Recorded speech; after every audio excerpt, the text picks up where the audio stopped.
everyone, Sophia here. Welcome back to my Etsy shop, Frenchy and Tubby. I have 7 items I'm going to showcase for the shop. All these items are going to be live tomorrow, January 31st at 5 p.m. Let me start with the one in the thumbnail as always, and it is this tray right here. This is from the 60s, mid-60s, from Lamech. Or Lamech, I'm not sure how you pronounce it, North Carolina. This is handmade, hand carved. It's maple wood. It's a beautiful tray. It's really cool. This is super rustic, farmhouse looking.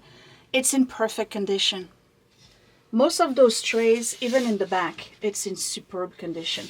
Most of those trays, when you're going to see them online, if you see them, are going to be damaged, or they did something to the design. Look at this. This is so cool. So what you do with this? Well, you can put it on the wall. That's number one. If you wanted to, you just put one of those little Velcro hook thing, and it would make a beautiful farmhouse look and bring warmth to an area because of the color. But obviously it's a tray, so you can either put it on a kitchen island or one of those small round glass tables. I think it's really cool. There's a lot of people who collect roosters. I think they're beautiful. And this one, look at that, is all hand carved. I'm hoping I've got a nice zoom on it. Can you see how the condition is amazing? This thing is 60 plus years old and it's like brand new. It's really neat. 14 inches wide, very light, but handmade in North Carolina. I don't know if Lamech still exists. Did I say Lamech? It's Malek. Malek, not Lamech.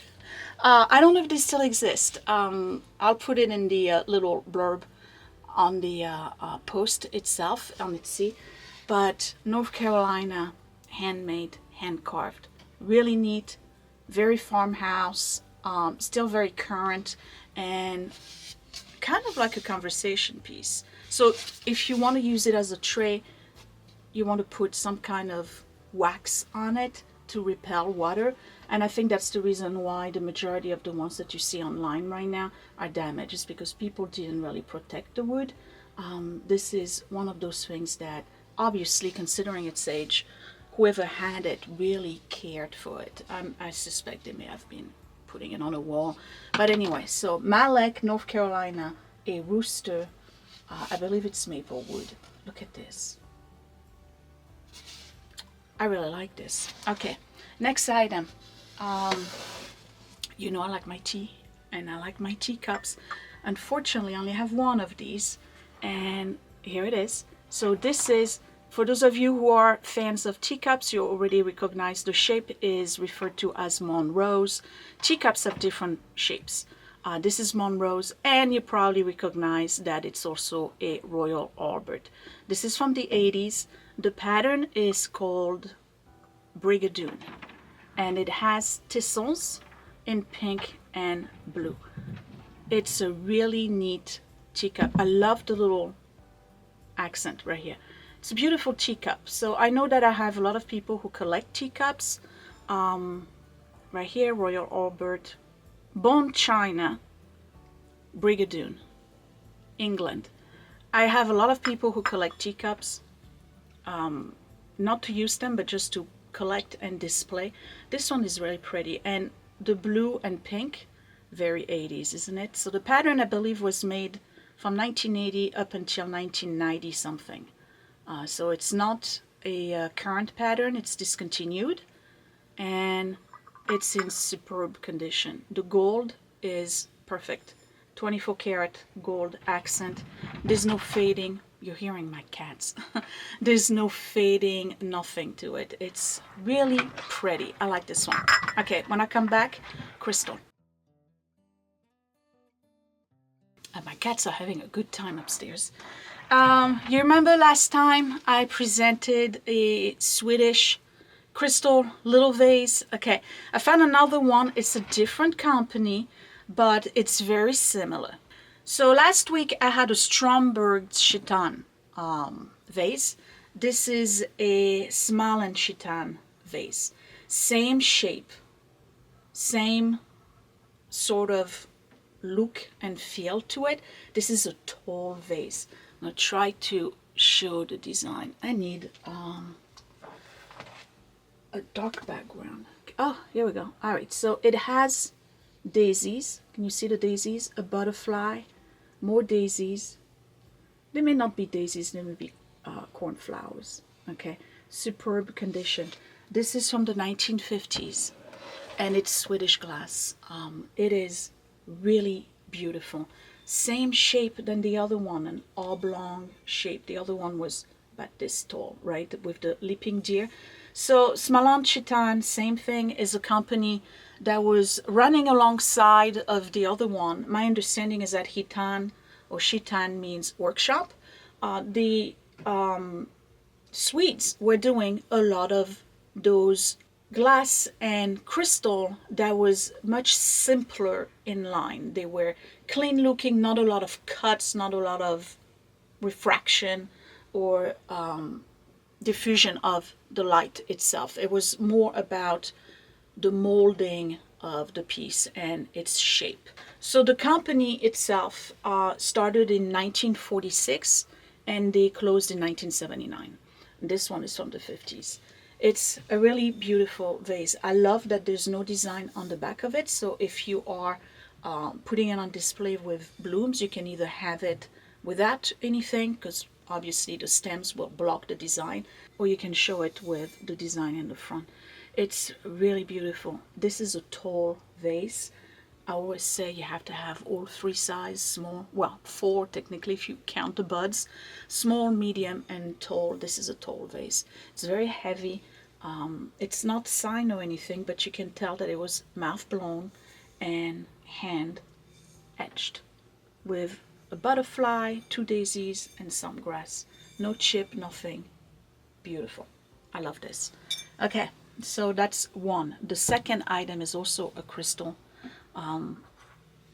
It's a bud vase, and again, I can't really show you the design. Can you see it now? Okay, so it has like a iris on it. This is crystal, and it is still with its label, and the label is a blue label by Lenox. It's from the 80s. It's in beautiful condition, super clear crystal with an iris.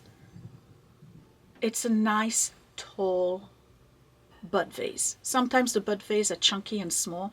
This one is nice and tall. There's a lot of volume right here, but obviously it's only for one stem. And I think that this as a gift, Mother's Day or Valentine's Day, is just perfect.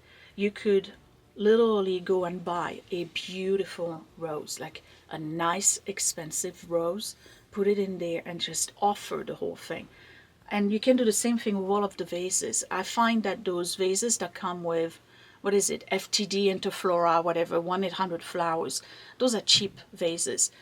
Buy the roses, buy the flowers, get yourself a nice vase and offer the flowers, the bouquet, with the vase. I'm telling you, your loved one will be much more appreciative because they still have something to remember you by after the flowers fade. So this is an iris. They did a whole iris collection in the 80s. Some people refer to it as an orchid. It's more like a Japanese iris. I really like this too. It's beautiful. It says it's mouth blown, and it says on the sticker, hand blown Lenox lead crystal. And it has the little, you can't see it, it's very tiny, etched Lenox logo at the bottom right here. Very pretty, elegant. That's a classic vase. This is the kind of vase that it doesn't matter what kind of decor you have, it always fits. Okay, when I come back, we're moving on to pottery. This is cool. This is really cool. This is from the 70s. Some of you collect this, I know it. It's spongeware or sponge work, and it is from Robinson Ransbottom in Roseville, Ohio. So you know that Roseville, Ohio is one of the main hub for pottery, hence you know, the Roseville pottery. This is a company that was created by Frank Ransbottom in 1900 and in Roseville, Ohio, and he was doing all sorts of pottery. And by 1916, his company really grew, and he was one of the main folks in Ohio for pottery. So he got the idea of expanding further and joined or merged with Robinson Clay. They were specializing in brickwork. They were doing bricks. So they merged so that he would have access to their kilns. Larger kilns, more kilns.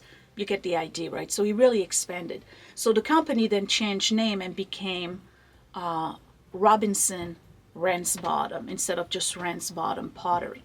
So Robinson Ransbottom Pottery started making in 1960, 1920. This one is not from that time period. Spongeware. And spongeware is basically a way of doing the glaze. Instead of having the glaze all over, they would take a sponge, dip the sponge in the glaze, create that pattern all around, and then fire it in the kiln. Very rustic. Initially, they were all sold glaze. So when you look at the original antique ones, you would see that the goal of that spongeware was basically to hide the roughness of the pottery because it was salt work. So it had this orange peel look to it, and by applying the sponge work on it, it would kind of disappear. Over time, they perfected their pottery and it became much more smooth to the touch, but they kept the design. So this one is from the 1970s, and I know that because of the color of the stamp underneath it. That's usually that time period. And it says Robinson, Ransbottom, Roseville, Ohio, USA, picture 1 quart on it. So 1970s spongeware, Robinson, Ransbottom, in perfect condition. For those of you who like the primitive and rustic look, this is for you. Absolutely perfect. It's a beige, a cream color with a cobalt blue. Isn't it neat? I like this. Nice tiny little handle. You know, you can use it as a vase or you can use it to corral wooden spoons or whatever. From the 1970s, Robinson Ransbottom. The second one in pottery, you notice it's not there anymore, so you know what I'm gonna feature. Okay, I cannot tell you anymore how much I love Haeger pottery. This is Haeger. This is Haeger pottery from the 1950s. These are known as the Trojan horse bookends. They're not just bookends, they are planters. You know, like the Madonna planters from Haeger that I collect, right? So they were meant to be pairs. They did them in different colors. They have a green one that's more like a jade green color. They have the regular Haeger pottery cream color, which is all my Madonnas. And then they have the blue one. I have not seen it in other colors, but I suspect they also did a pink and a yellow, because usually in the 50s, that's the colors that they were producing the pottery under, and maybe a brown, but I doubt it. So this is a Trojan horse that was meant to look Art Deco. They did it in the 50s, but the Art Deco obviously is more like the 20s and 30s, right?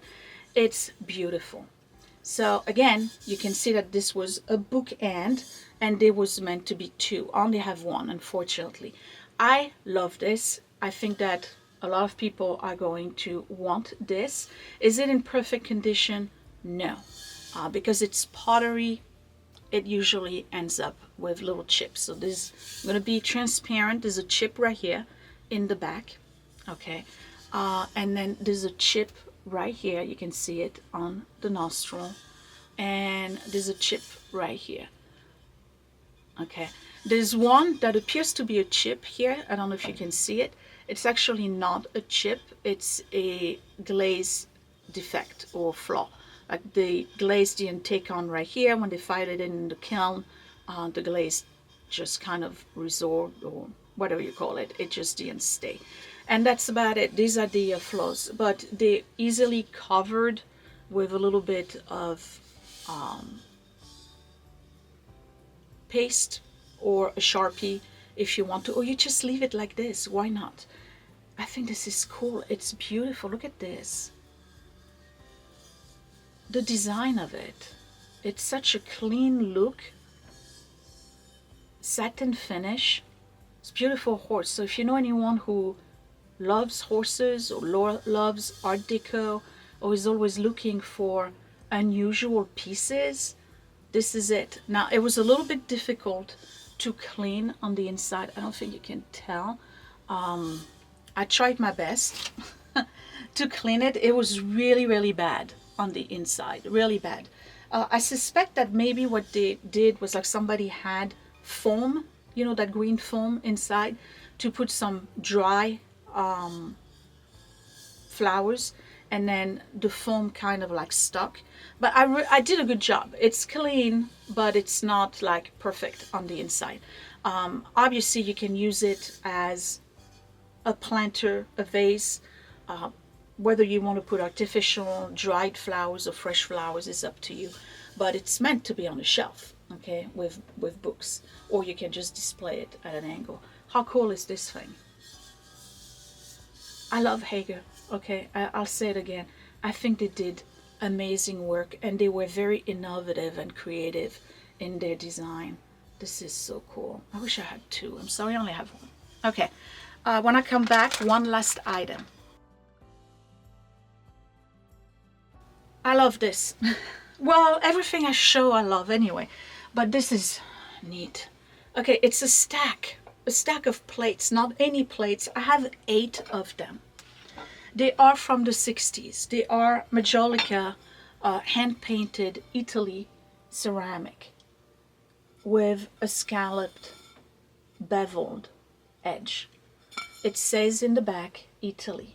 Every single one of them is hand-painted. They are in unbelievable condition considering their age. The cool thing about them, and I don't know what the story is behind these particular plates, whoever had them, and I ended up acquiring them, if they had them on the wall or if they used them as actual plates. But each one of them has 3 holes. I hope I can show, like you can see one here. Each of them has 3 holes. You can hang those on a wall. Imagine a whole gallery of these plates, like do a pyramid or a circle, whatever you want to do. They are all hand painted with flowers in ochre, orange, burnt orange color, and olive green foliage. Every single one of them, even though it's the same pattern, is unique because they are hand painted, and they are again in superb condition. There's only a few that have a little nick on the side. I'm trying to look for it. I can barely see. There's no chip, nothing. There's just like one little nick where the glaze popped, and it's just normal from this type of pottery, because it's, I'm not going to say it's crude type pottery, but they are not like the Haeger, for instance, where it's not like a very refined type of pottery. So they, from the 60s, made in Italy, hand painted in Italy. They are all signed Italy in the back, and they all have 3 holes, so you can hang them and do a whole gallery. I think this is really cool. It's different. Of course, you can use them as plates, you know. They are salad plates size, 9.5 inches, 8 of them. So you can use them for Thanksgiving, for instance. The colors are perfect for that. So you can add that to your table for Thanksgiving, or you do a whole gallery on a wall in your kitchen. I'm hearing that hanging plates on the wall is back as a trend. Thank God. So I'm back in the trend crowd, because I never took mine down. So if you want to start being trendy, put them on the wall, do like a whole display. I think they're beautiful. So these are my last items. And everything, again, will be live in the shop at 5 p.m. January 31st, Friday. So what would I keep? I talked about it. I definitely would keep the tray. I really like the tray. I would keep the Italian plates. I think they're beautiful. And I would definitely keep this. And again, I wish I had two. I rarely see two for sale. There's always one. And I haven't seen the blue. I've seen the white and I've seen the green. I haven't seen the blue. So it seems like I may be the only one with a blue one right now. So you want to grab it. But I would definitely keep that. And you know, I don't like to put things on for sale that have chips, but this is, you can't pass this, okay? We'll forgive it. It's from the 50s. And that would be it. So all items in the shop tomorrow, 5 p.m., January 31st. And you can find me on Instagram now at Frenchy and Tubby. I post a little bit of behind the scene, a little bit of history, and of course, the main shop hub is on Instagram now at Frenchy and Tubby. And of course, the link for the shop is down below or up here. I will see you next week. Thank you for watching. Bye.